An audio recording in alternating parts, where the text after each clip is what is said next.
Coucou la team, bienvenue, c'est Algérienne dans la cuisine turque. Bon, la recette de crêpes, je l'ai déjà postée, mais les enfants, ils me saoulent tellement en ce moment qu'ils veulent des crêpes. Donc, allez, c'est parti pour leur faire plaisir. La recette, elle change pas depuis des années. Je fais la même. Donc, pour cela, il vous faut, là, c'est 800 ml de lait. Ensuite, j'ai 400 g de farine, 2 sachets de sucre vanille. Je mets toujours un petit peu de vanille liquide comme ça, 2 cuillères à soupe de sucre, 60 ml d'huile et 60 g de beurre fondu, ok, que j'ai mélangé. Et ensuite 4 œufs. Donc moi ça va vite, vite fait, bien fait, blender, toc toc toc, et puis c'est prêt. Allez, c'est parti, je mets tout au blender. Donc j'ai dit 4 œufs.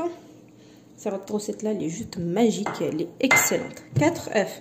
Donc le beurre et l'huile mélangée, le sucre. Voilà. Donc il vous faut 800 ml de lait. 500 ml et je rajoute 300 ml. Le sachet de sucre vanillé, donc j'en mets 2. Et je mets toujours un petit peu d'arôme vanille, à peu près une cuillère à café. Il me reste que les 400 g de farine à mettre, donc je vais les mettre. Et ensuite un coup de blender et le tour est joué. Voilà. Donc j'en mets un petit peu, je commence à mélanger et je rajouterai le reste de farine après. Voilà, une recette simple, mais elle est excellente, franchement. Pour celles qui n'ont pas testé encore ma recette de crêpes, vous allez être chouki. Bon, je ferme ça. Chaque fois, j'ai du mal à fermer. Donc, je mets le blender en marche et dès que je vois que ma farine elle a descendu, je rajoute tout ce qui me reste là pour pas déborder. Voilà, mais ma pâte à crêpes, elle est prête.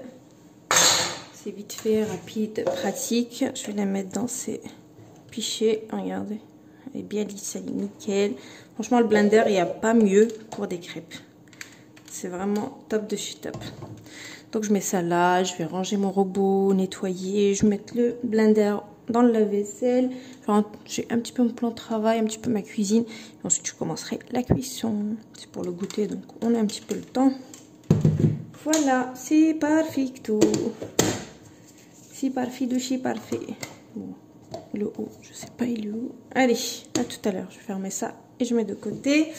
En tout cas, la recette, elle est super facile. Je l'avais déjà postée plusieurs fois. Donc, voilà. Allez-y. Je vous la fais cuire tout à l'heure. Restez connectés. Bon, allez, c'est parti pour la cuisson des crêpes. Bismillah.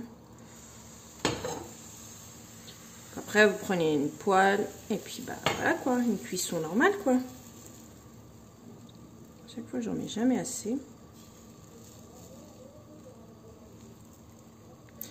Et voilà, c'est parti pour une cuisson de crêpes. Et ensuite, je vous montre le résultat. Après, voilà, je ne vous impromets rien pour la cuisson. Ça reste voilà, une cuisson normale. Moi, d'habitude, je les fais plus grands. Mais là, j'ai dit, allez, on va prendre cette petite poêle-là. Elle fera très bien l'affaire. Et ce que j'aime bien dans cette recette-là, c'est qu'ils sont pas gras, les crêpes. Il y en a où ça brille de gras. Je vois qu'il y en a qui font des fois des crêpes, ça brille de gras. Et cette recette-là, elle est juste sublime de chez sublime. Voilà, voilà. Franchement, ça fait regarder. Ça fait des années que je l'ai et je la changerai pour rien. Mais vraiment pour rien. Allez, je finis. Voilà, donc c'est prêt. Donc j'ai garni quelques-unes avec du chocolat à l'intérieur. J'ai mis du Kinder Bueno, Kit Kat, etc. Donc comme vous pouvez le voir là. Ici, j'ai laissé nature. Et ici, j'ai fait des sushis en crêpes. Crêpes sushi. Donc voilà. Donc là, c'est Bueno Nutella. J'ai fait spéculoos aussi caramel. Vous pouvez faire fruits, donc banane, fraise, Nutella. Après, à vous de voir. Franchement, avec un plateau comme ça, ça peut faire que joli. Donc voilà, je vous poste la recette comme d'habitude. Je vous dis une très très bonne réalisation. Et à bientôt pour une nouvelle recette. C'était Algérienne dans la cuisine turque. Ciao. Je vais quand même vous en montrer une. Regardez. On voit qu'ils sont pas gras. Regardez. Léger, magnifique. Franchement, cette recette-là, essayez-la. Vous m'en direz des nouvelles. Ciao.